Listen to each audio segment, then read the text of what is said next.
สบายดีเด้อพี่น้องเสาร์วันคาร Tuesday เดือน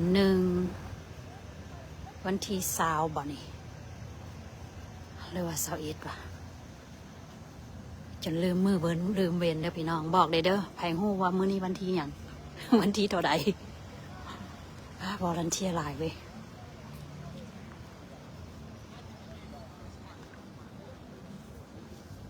อยู่วัดเวียดนามเท่านี้เด้อพี่น้องอยู่ Greensboro North Carolina Yeah, so you turn around, you don't do nothing. Yeah. Oh God! I'd be like, and they're like, Did they not know it? and I can't. ให้เบิ่งบรรยากาศตอนพระยังบ่ทันมาเท่าใดเด้อ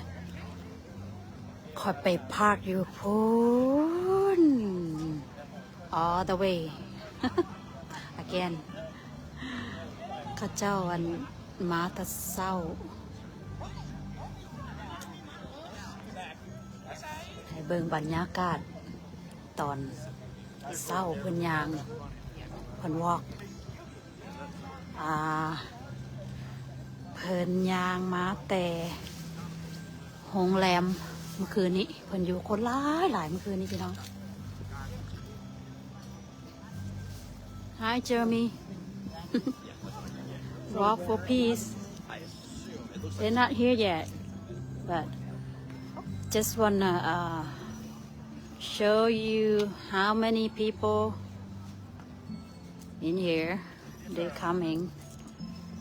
I'm supposed to volunteer but since my daughter volunteered already last night so I'm gonna recording for people who don't make it วัดเวียดนามเด้อสิเว้าลาวเด้อบ่ speak English ดอกบ่เก่ง English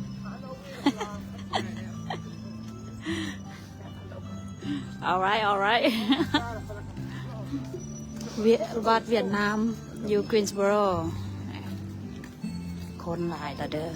oh they coming alright I can't even grab you. You so damn skinny. they coming เด้อรถอันน่ะ walk for peace How long you were? super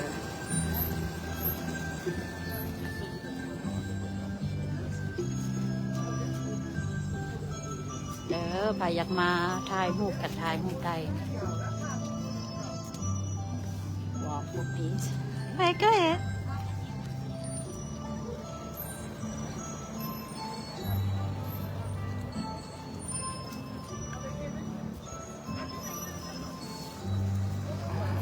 เดี๋ยวมาเอาภาพให้พี่น้องเบิงตอนเช้าวันคารวันที่เท่าไหร่กับบ่จือแล้ว Tell me. ฮู้แต่ว่าวันคาร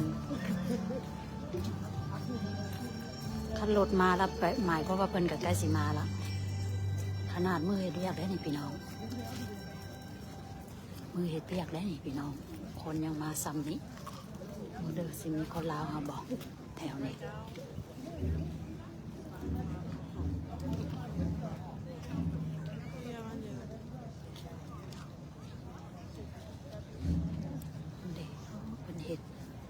งามดอกไม้ได้นี่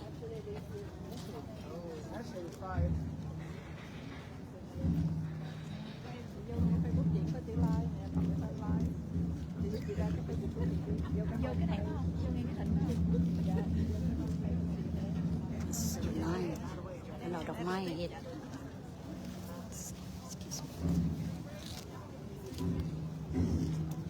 เจ้าดอกไม้สดๆได้ในเห็ดนี่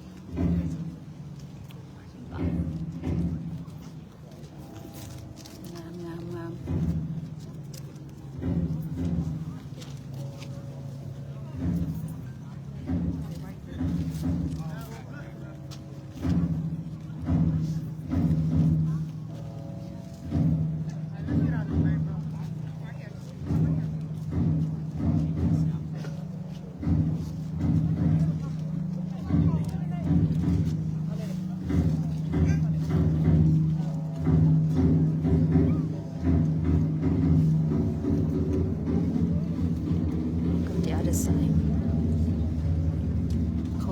ถ่าย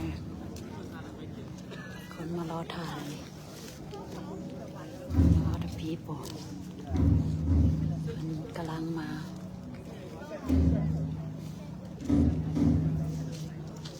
เดลด walk for peace นะ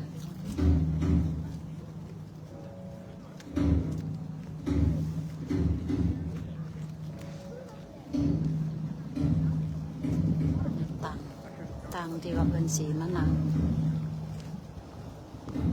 ที่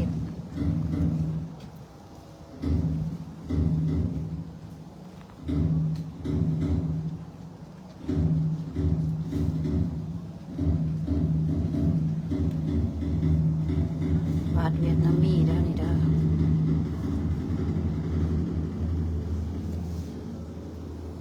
คอย take a day off คุณนะนี่พี่น้อง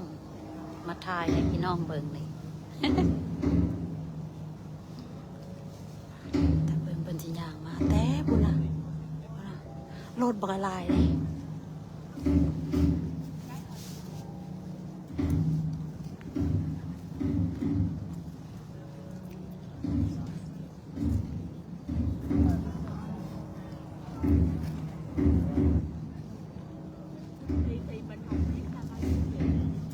สิย่างไปเบิ่งทางนอกเด้อเพิ่นยังบ่มาเด้อดอกพาไปเบิ่งทางนอกกันบาทหนึง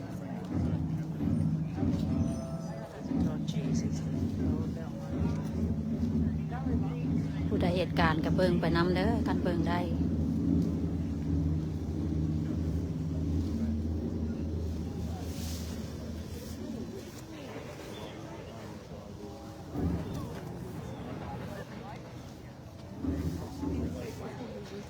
ให้เบิ่งเด้อ พูดออกไปทายไกลๆผลยางมานำเพิ่นเลยคุณอยู่ป่ายสตาร์บุคอยางมันได้ แม่นวะมันได้หลายมันบอก เย้ คนยางไว้ข่อยยางบ่ทัน จะต้องได้เล่น ได้แลนมื้อเช้านี่ข่อยแลน เย้ Yeah, about 5 more minutes. They from down there. ข่อยแลนบ่ทันมื้อเช้านี่ ฮะ อันนั้น ไม่ได้น้องก็ไปเล่นอยู่คนวะ ไปแลนอยู่โฮเทลพุ่นละ ไปแลนแล้วก็ขับรถมาพี่เอกนี่ โอ้เพิ่นออกตอนเช้าหัน ออกตอน แต่ก็ย่างมา 8 โมง เพิ่นน่ะเกิน บอกบ่ได้ย่างแล้วข่อยขี่รถแล้วข่อยบ่ได้วอลันเทียเมื่อคืนนี้ลูกสาวเฮ็ดแล้วเด้ลูกสาวมาแล้วเพิ่นมีหลายแล้วนะเขาก็เลยว่าโอเคให้เพิ่นเฮ็ดซะเฮากลับมาถ่ายเอาภาพก็ได้คือกันซอยคนเบิ่งฮะ ไอ้ดียางน้ำหลังเพิ่น ฮะ แห้งได้หลาย นี่เด้ผู้นั้นรถจอดอยู่พูนรถน่ะจอดอยู่บกไก่พูนน่ะบอรถคนอื่นอ่ะนะมาละใกล้สิมาฮอดละเอานี่แหละเฮาบ่ไปไกลดอกไม่ได้เห็นเพิ่นหลายเดือนแล้วหลายอย่างหากอยากอันให้เห็นอีกนะตัวเองนี่ได้เห็นหลายเดือนแล้วหากอยากให้พี่น้องเห็นนำบ่เคยเห็นนะอยากให้พี่น้องเห็นตื่นเต้นอีกเด้อพี่น้อง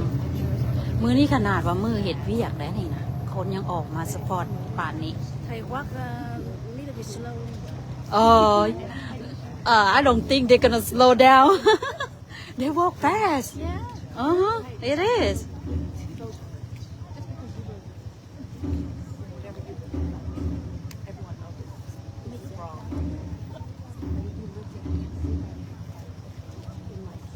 Cái cho phần nhàng phần đường nhàng là nè bưngมือกล้องเด้อมือกล้องซ่องอันน่ะซ่องสองบ่นี่ซ่องสองแล้วนี่ Greensboro ได้ออกอันน่ะซ่องโลโก้เด้อเขาจะมาเอานิ้วเขาจะไปเอานิ้วเมื่อคืนนี่ยังอยู่พูนท่านเพิ่นมาหั่นน่ะใบได้ปุ๊บคอยเว้า the same thing ทุกเทื่อ every time เดินมาละ there you go มาละเตรียมอีกเด้อ เตรียมเบิ่งพระเดินทุดงค์อีกเด้อพี่น้องอยู่กรีนสโบรอยู่วัดเวียดนามได้เด้อนี่เพิ่นสิมาเข้านี่แหละนะเบิ่งไปน้ำกันได้ซ้ำได้ก็เอาซ้ำนั่นเด้อสิพยายามมันถ่ายให้เห็น Whatever it is, they're still here. I'll be out of the way in a minute. Y'all are getting นี่มาละมาละมาแล้วตื่นเต้นสาธุอีกเด้อตื่นเต้นอีกเด้อ ให้ได้บุญน้ำกันเด้อ everyone there you go yeah สิพยายามบ่ซูมดอกเอาธรรมชาติเลยเพิ่นมาฮอดใกล้ๆแล้วหักสิเห็นเด้อพี่น้อง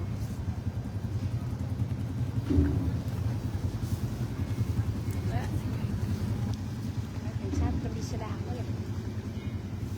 Hello.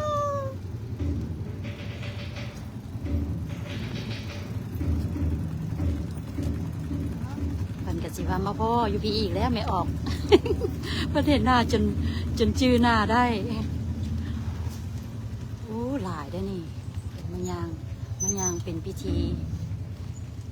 มาอีกแล้วไม่ออกนี่ The monk speak yesterday night. สาธุอีกแล้วเด้อพี่น้อง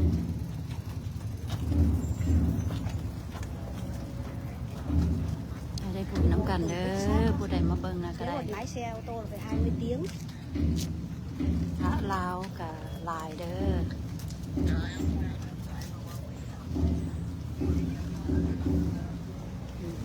ไปพาเข้าไปนำไปข้างในนำไปเบิ่งทางในนะทางนอกกะโอเคอยู่โอ้ be careful ไปเบิ่งไปทางในพี่น้องครับมาแล้ว exciting อีกแล้วเพิ่นสิไปเห็นอย่างอยู่บอนดอกไม้พีซะนะ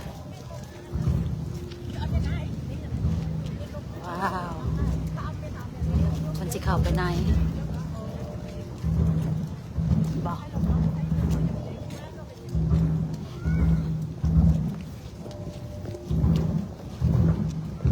ได้สำนี้เด้อพี่น้องเอ้ยโอ้เพิ่นสิเข้าไปไหน there you go เพิ่นเข้าไปไหนก่อนเฮ้ยคนลาวเพิ่นเข้าไปไหนละ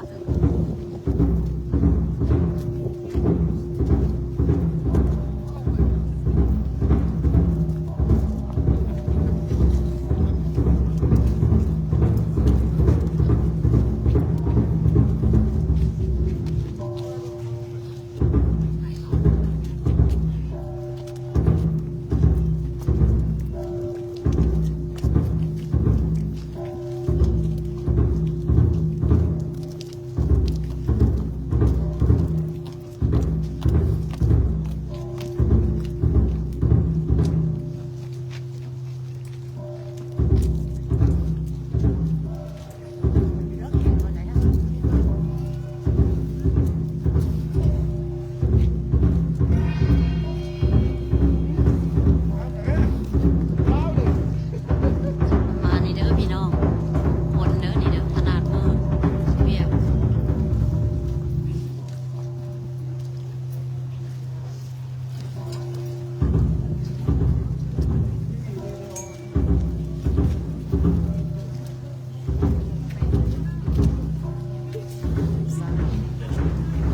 คนเด้อ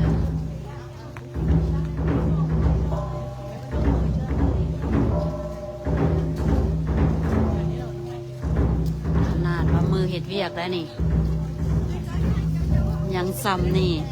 คันโบเห็ดเวียกสีซ้ำไหนวะคนปิดตูแล้วหมายความว่าเพิ่นสิเข้าไปแล้ว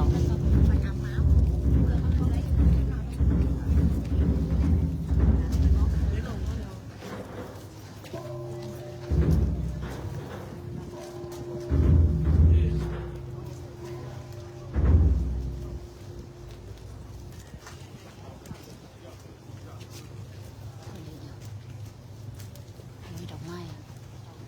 โอ้ยเพิ่นโหยดอกไม้พี่น้องLet's see เพิ่นโหยดอกไม้ It's okay.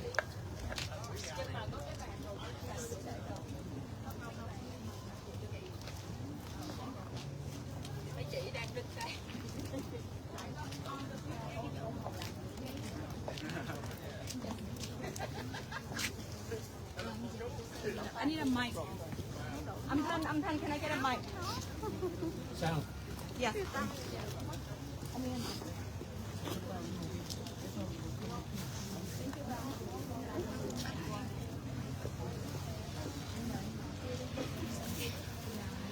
Okay. Good. Okay.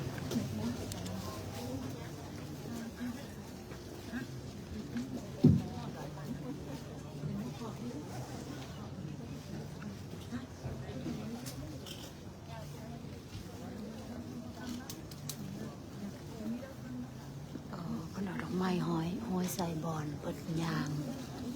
เพิ่นสิออกมานี่แหละออกมา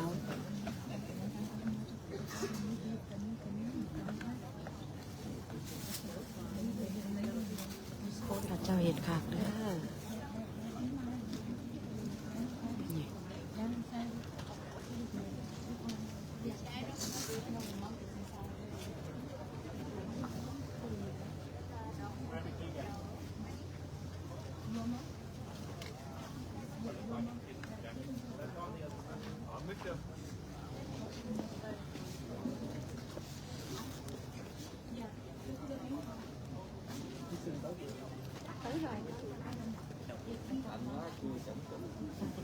เบิ่งยาวๆไปนำกันเด้อพี่น้องอยากรู้ว่าเพิ่นสิเฮ็ดจังได๋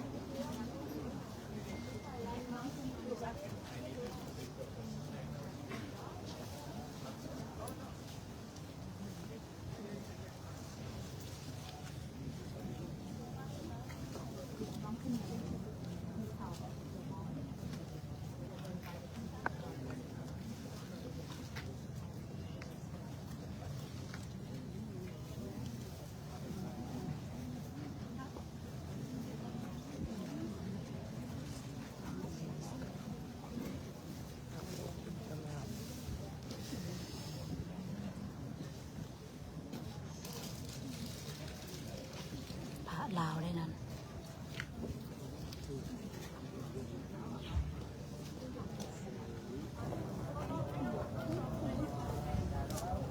กำลังเทศน์อยู่ในไหว้พระเพิ่นไหว้พระอยู่ทางในคนอยู่เบิ่งอยู่ทางนอกพระกันยังหลายอยู่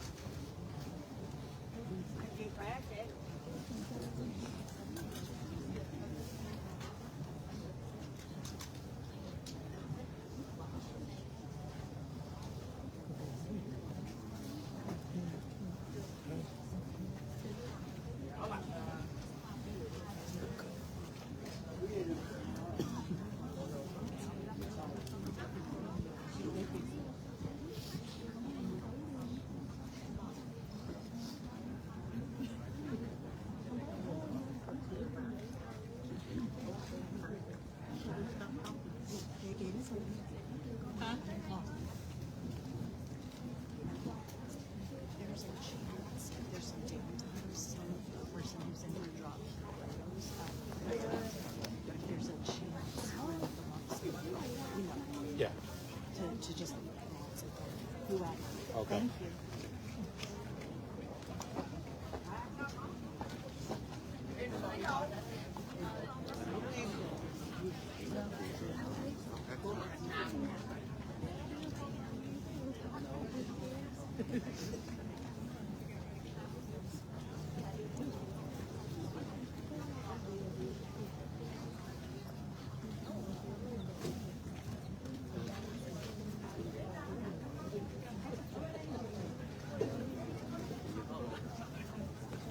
Yeah, but they're not coming here.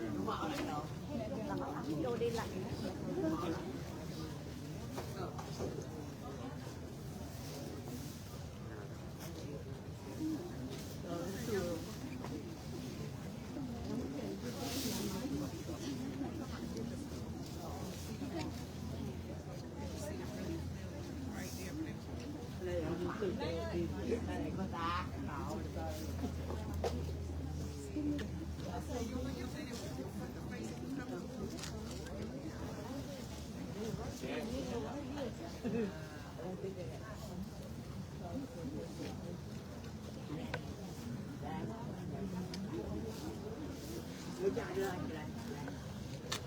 Đi lấy áo, đi từ từng tầng mà đi thôi, không có đi hết một lần. Excuse me.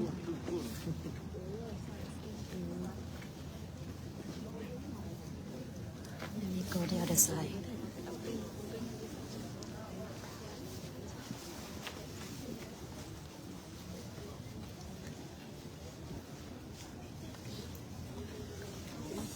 Oh, like wow. I want to see that side. เปลี่ยนทางแล้วเด้อพี่น้องคนหลายเปลี่ยนทางเพราะว่าทายทางนั้นหลายแล้ว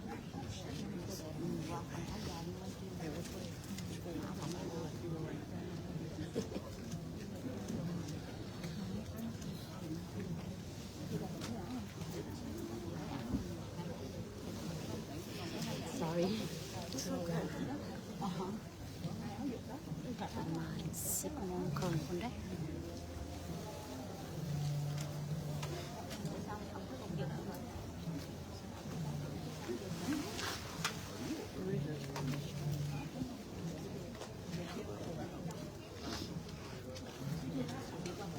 ใจเด้อขอบใจเด้อ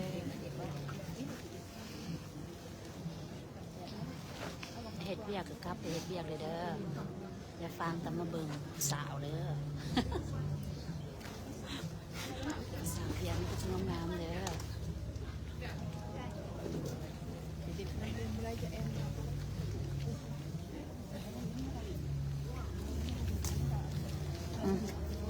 สิพาออกไป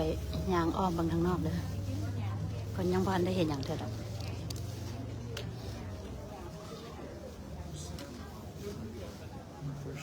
Excuse me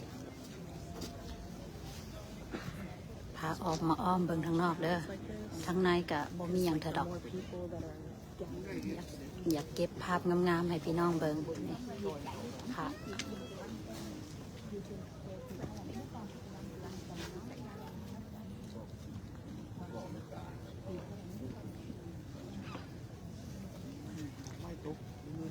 ตำรวจก็ดี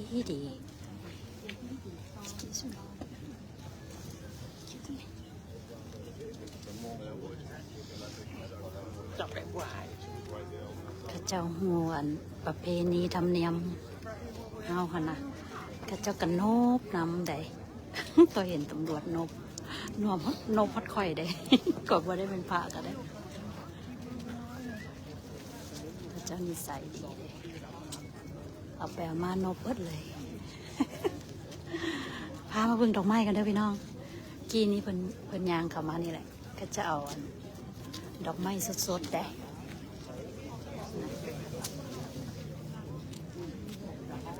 ดอกไม้สดๆก็จะเอามาโหยขอบใจเด้อผู้ใดเอาสตาร์ให้นะ ขอบใจละลายมาใส่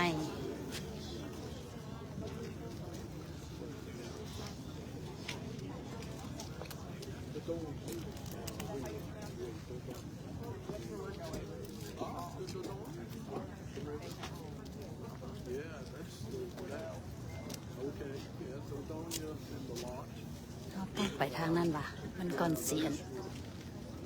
เห็นแม่นบ่ต้องแม่นไปทางนี้เนาะก็จะกระทายงูแล้วมือกล้องคอยกับบริมานำมือกล้องเหตุการณ์นี่มันจะเป็นแบบนี้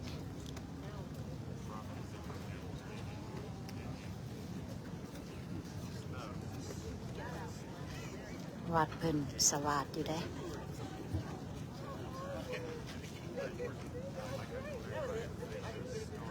เพิ่นสีสันเข้าเพนอยู่นี่แหละอยู่วัดนี่แหละจังหน่อยเพิ่นก็ออกมาแล้วก็เพิ่นจะเทศ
I'm sorry, he was trying to probably give me good information, but I asked him to please allow me a moment to introduce you to our headmaster, Dao Jun. We just call him Sufu here. Can we say hello, Sufu? Hello! And please give me a moment to hear his instruction.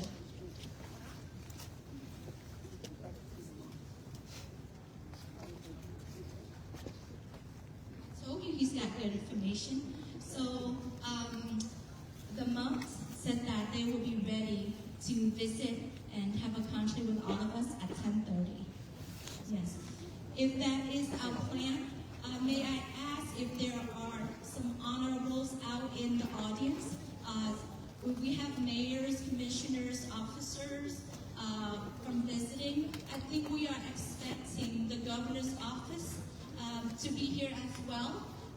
If you're, and the sheriff, I believe we have a visiting sheriff too. So pretty much anyone who wants to read the monk representing the office that they're working with, we would like for you to sit up here on the chairs here. We have 5 chairs, but believe it or not, we have more chairs. But if we run out of chairs, I'm sure the audience will give up their chairs for you. So please, if you wish to be recognized, come up here if you're representing government official of some sort. And again, the monks will come out at about 10:30, unless they enjoy each other's company so much. So we'll just go back there. Are there any questions can I answer for you? Otherwise, I'll excuse myself and prepare for the bracelet gifting and hope for the best. I'm sure we'll do just fine. With that in mind, I mentioned earlier that we're going to try to line up orderly. So anyone who wants a bracelet and didn't get one last night or want a second one to have a chance to get it, please work with us so that we can show all the community. พกหน้าพกตาด้วยเจ้าเพิ่นบอกให้มอดห้ามหับ Especially for those that's not accessible to access to the box. So please make them all proud today that we've traveled with them, experienced for 80, 90 days, and we've learned so much that when we're here today, we can show that off a little bit, make him proud, right? คนหลายเด้อ Please, I'm gonna go prepare for the bracelet now.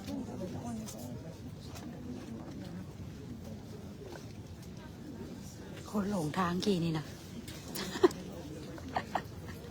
Yes, sir. If I didn't say that,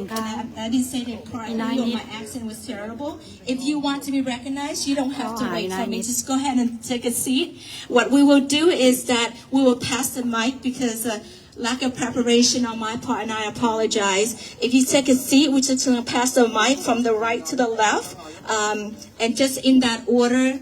no ranking. I apologize for not being organized this time, but next time when the monks come back, we'll do better. And we're just going to pass the mic to official, and if you can stand up, if you want to turn around and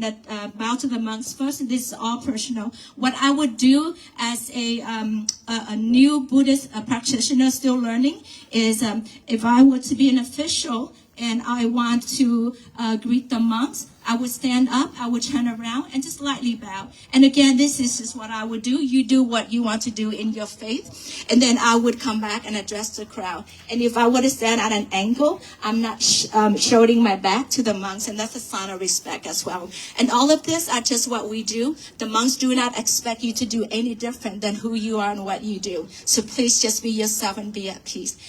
Is that good? All right, I'm going to do the bracelet before I run out of time. Thank you so much.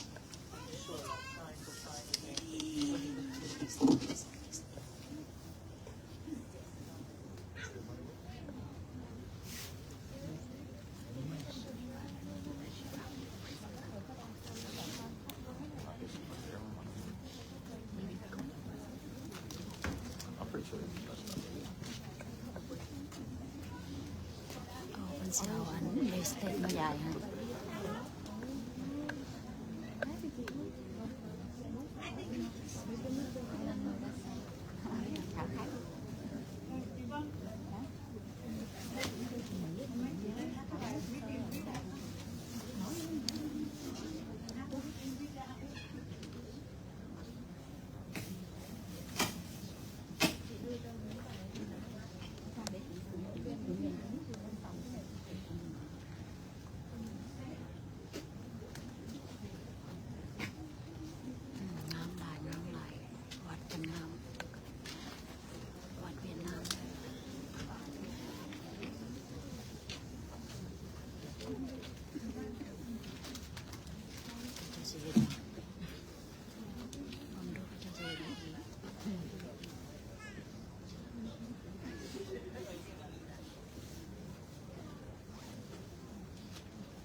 Hello. Okay. While we're sitting here, so we're going to sing some songs together. These are the songs from Lang Mai, Plum Village. So the first song we're going to sing is Breathing In, Breathing Out. Okay. Breathing in, breathing out, breathing out. I am blooming as a flower. I am blessed as with you. I am solid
I feel there is space deep inside of me. I am free, I am free, I am free.